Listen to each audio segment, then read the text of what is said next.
guess, Eric, what were you looking for in the last possession when Mason had to take a pretty tough three, and then what was your view of the last sequence on the tip-in? Yeah, I mean, Mason did such a great job of drawing FTAs, and he shot it.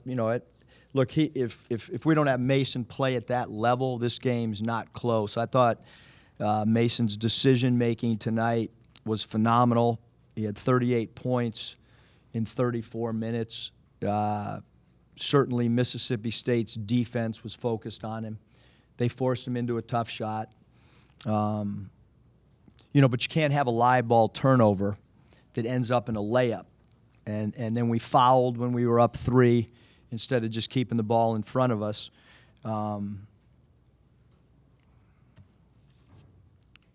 then what did you see the sequence at the end? A lot of times it's not the shot, it's the offensive rebound. I mean, I thought we played great we forced him into a tough shot.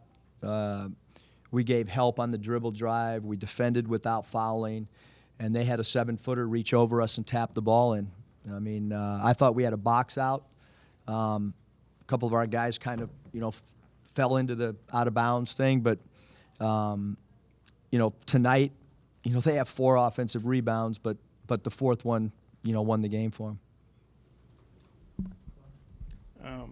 Yeah, and Mason, obviously a big bounce-back game for him. What do you think of his game overall?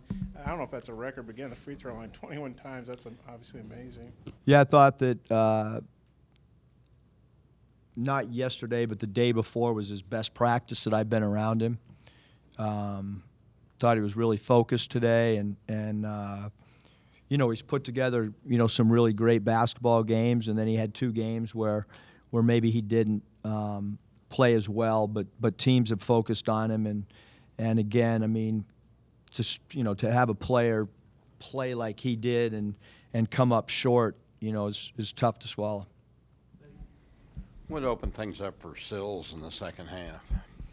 Yeah, I thought that we went to a shadow defense, and I thought that picked up the pace of the game, and they put Reggie Perry on him, quite honestly. And that's what they did in game 1. And I thought Desi did a great job of recognizing that and taking the ball to the basket. And then he got a couple open 3 balls as well. Turnovers another problem in the first half, turned around in the second half, but also some missed layups. The opportunities there, or the missed opportunities there, talk a little bit about that and the impact in this game.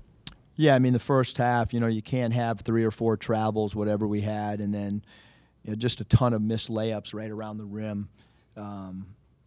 I guess I got to get better, working on jump stops and pivots and finish, helping guys, finish around the rim too.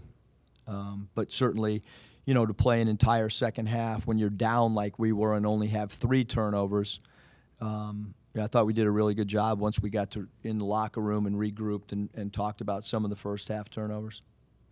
Just what do you possibly say to them after the way they battle back like that, but then to, in the final second there? Yeah, just, wasn't a long talk. There's nothing really to tell a team other than, you can't fall behind by that much. The effort was phenomenal. We have no margin for error. I've been saying it since, and we had some errors, and it cost us a game. Coach, your take on Tyson Carter, just his game, obviously 26 tonight. I thought he played really well. I mean, he got to the basket against us, hit a couple threes, got 10 free throws attempted. I thought he played really, really well.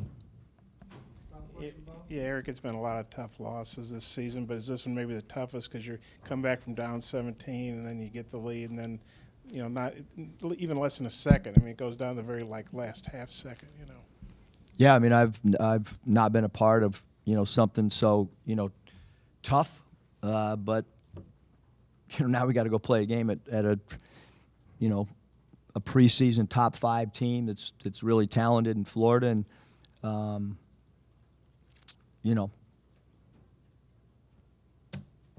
guess what's the key to keeping it together when you're in a really tough patch like this? I mean, just, I think any program, any sport, like you just want your team to play as hard as they can. And, you know, look, like I don't think that we lacked effort. I mean, I thought that our guys played as hard as they possibly could. I thought we had a turnover that was just can't have, especially when you're up and it turns into a layup. So like I said, I mean, all we can do is just, you know, get better as coaches and work on guys not traveling and continue to work on box out drills and you know, you want your culture to be one that plays hard. And, you know, we're not coming up on the winning side, and it's disappointing, obviously.